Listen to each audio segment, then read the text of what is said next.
Δεν μπορούμε να τη δούμε ούτε να τη φωτογραφίσουμε. Ωστόσο υπάρχουν κάποια μηχανήματα που την καταγράφουν. Η άβρα που μας περιβάλλει δεν είναι άνεμος, είναι ένα νέφος σωματιδίων που υποδηλώνει την ενεργειακή μας κατάσταση. Κάποιοι επιστήμονες την αρνούνται, κάποιοι άλλοι τη μελετούν, προσπαθώντας να εξάγουν συμπεράσματα για το μυστήριο της ζωής και του οργανισμού μας. Επίδειξε εφέ από φώτα, λάμψεις, πινθύρες και αναλαμπές σε μια συνεχή κίνηση μαγευτικού χρώματος. Μερικά φώτα να κινούνται και κάποια άλλα να πάλονται. Μέρη του χεριού να δείχνουν νεφελώδεις κινήσεις, το σώμα να αγκαλιάζεται από χρώματα και το σύνολο να μοιάζει με πυροτέχνημα. Αυτή η εκθαμβωτική εικόνα είναι η άβρα μας, μία και μοναδική για κάθε άνθρωπο.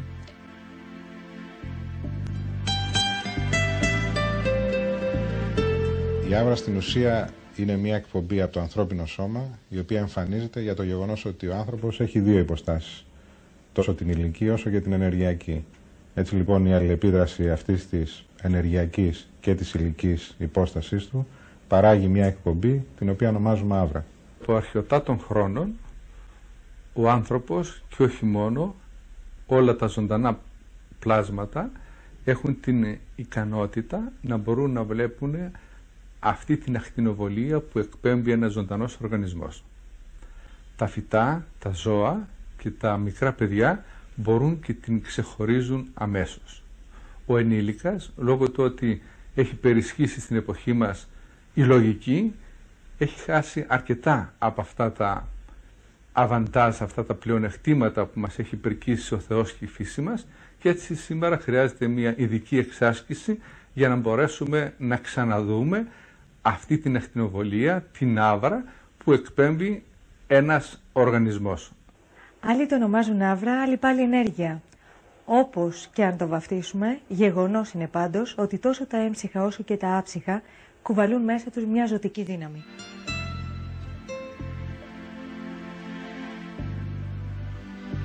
Η φωτεινή απεικόνιση των ηλεκτρονίων που αποσπώνται από το ανθρώπινο σώμα στάθηκε αφορμή για ποικίλες δοξασίες, ενώ συγκέντρωσε τα πυρά του επιστημονικού κόσμου.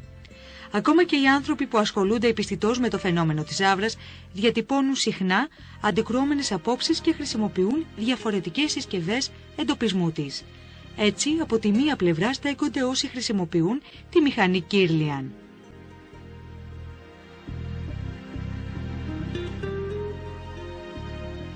Στην ουσία μια συσκευή Kirlian είναι μια γεννήτρια η οποία παράγει υψηλή τάση της τάξης των 20.000 βολτ. Αυτό είναι παλμικό και δεν έχει καμία επίδραση πάνω στον ανθρώπινο οργανισμό, δηλαδή δεν του προκαλεί πέρα από ένα ελαφρύ γαργάλισμα στα δάχτυλα, δεν του προκαλεί κάποιο σοκ έτσι ώστε να είναι επικίνδυνο για τον φωτογραφιζόμενο. Αυτό το ηλεκτρικό πεδίο, το υψηλή στάση ηλεκτρικό πεδίο, εμφανίζεται πάνω σε ένα ηλεκτρόδιο. Σε αυτό το σημείο λοιπόν μπαίνει το χέρι του φωτογραφιζόμενου και κάτω ακριβώς από το χέρι μπαίνει το φωτοευαίσθητο υλικό, είτε είναι φωτογραφικό χαρτί είτε είναι φωτογραφικό φιλμ. Εάν είναι ασπρόμαυρο το μέσο, η φωτογραφία είναι ακριβώς μαύρες ακτίνες οι οποίες βρίσκονται γύρω-γύρω από τα δάχτυλα. Όταν φωτογραφίζουμε έγχρωμα, η μεταβολή του χρώματος έχει να κάνει με την ψυχική υγεία του ατόμου.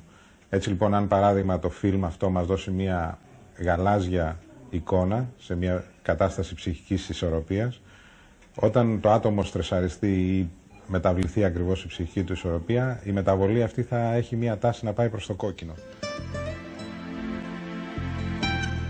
Και στην αντίπερα όχθη βρίσκονται όσοι προχωρούν στο διαχωρισμό της ηλεκτροφωτογράφησης από αυτό που χαρακτηρίζουμε άβρα. Υποστηρίζουν δε ότι η άβρα αλλάζει ανάλογα με αυτό που κάνουμε, λέμε και σκεπτόμαστε. Έχει συνδυαστεί η άβρα με την βιοενέργεια. Αυτό είναι λάθος. Διότι, όπως είπα, κάθε σώμα εκπέμπει και μία ακτινοβολία.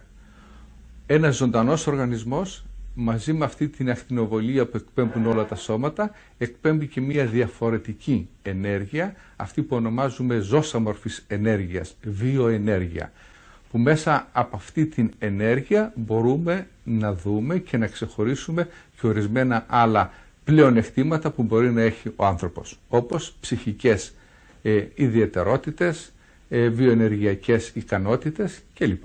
Σήμερα έχουμε την δυνατότητα να αποτυπώνουμε σε ένα κομμάτι χαρτί την ακτινοβολία, την άβρα που εκπέμπει ένας ζωντανός οργανισμός, ένας άνθρωπος.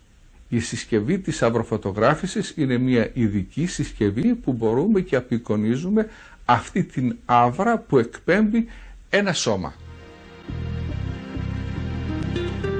Παράλληλα, πολλοί σαρλατάνοι βρήκαν την ευκαιρία να διατυμπανίσουν την ικανότητά τους να βλέπουν την άβρα. Στην πραγματικότητα, λίγοι είναι αυτοί που μετά από εξάσκηση και ειδική κατάρτιση μπορούν να μιλήσουν για τη φωτεινή διάβγεια που μας περιβάλλει. Στην Ελλάδα, αν και γίνονται πειράματα σε εργαστηριακό και πανεπιστημιακό επίπεδο, οι επιστήμονες στηρούν σιγή ηχθείως για τις ερευνές τους. Η πιο σημαντική ερευνητική προσπάθεια και σε διεθνές επίπεδο έχει γίνει στην Ελλάδα και έχει γίνει στο Ψυχιατρικό Νοσοκομείο Αττικής, όπως ονομάζεται σήμερα, από την Βικτόρια Μαγκανά. Εκείνη ακριβώς επειδή είχε σπουδές στην Σοβιετική Ένωση και είχε έρθει στην Ελλάδα, οργάνωσε μια σειρά πειραμάτων γύρω από σχιζοφρενείς, οι οποίες δημοσιεύτηκαν σε ξένα περιοδικά και αποτελούν ένα σταθμό, θα λέγαμε, στο τι μπορεί να κάνει αυτή η μέθοδος γύρω από τα ιατρικά προβλήματα. Είναι θεαματικά τα αποτελέσματα, δεν έχουν υπάρξει άλλες εργασίες σαν και αυτές. Από εκεί και πέρα υπάρχει ένας μεγάλος αριθμός από γιατρούς οι οποίοι ασχολούνται με την εναλλακτική ιατρική, οι οποίοι έχουν πάρει τέτοιες συσκευές, τις χρησιμοποιούν σαν ένα εργαλείο, θα λέγαμε, συμπληρωματικό στις θεραπείες τις οποίες κάνουν, έτσι ώστε να μπορέσουν να μελετήσουν πόσο αποτελεσματικές είναι αυτές τις θεραπείες.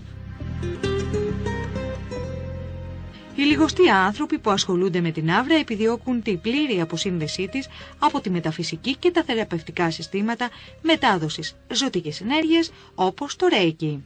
Σήμερα, έχοντας τη δυνατότητα να φωτογραφίζουμε και να αναλύουμε αυτή την μορφή ενέργειας, μπορούμε πλέον να μιλάμε για επιστημονική θεραπεία, για επιστημονική βιοθεραπεία και έτσι να ξεχωρίζει ένας βιοθεραπευτής σωστός και καλά εκπαιδευμένος από κάποιον πρακτικό.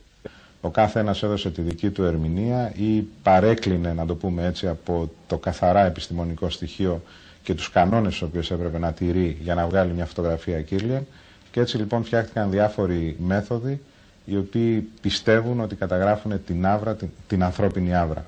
Είναι ένας άλλος δρόμος στον οποίο ίσως η επιστήμη να μην τον ακολουθήσει και ίσως έχει δημιουργήσει και τη σύγχυση τη μεγάλη. Στο μέλλον τώρα οι άνθρωποι που ασχολούνται με το φαινόμενο της άβρας σκοπεύουν να εξυγχρονίσουν τις συσκευές τους. Θέλουν να δουν τον κόσμο να ανταποκρίνεται στο κάλεσμά τους και επιδιώκουν να αποκαταστήσουν την αλήθεια.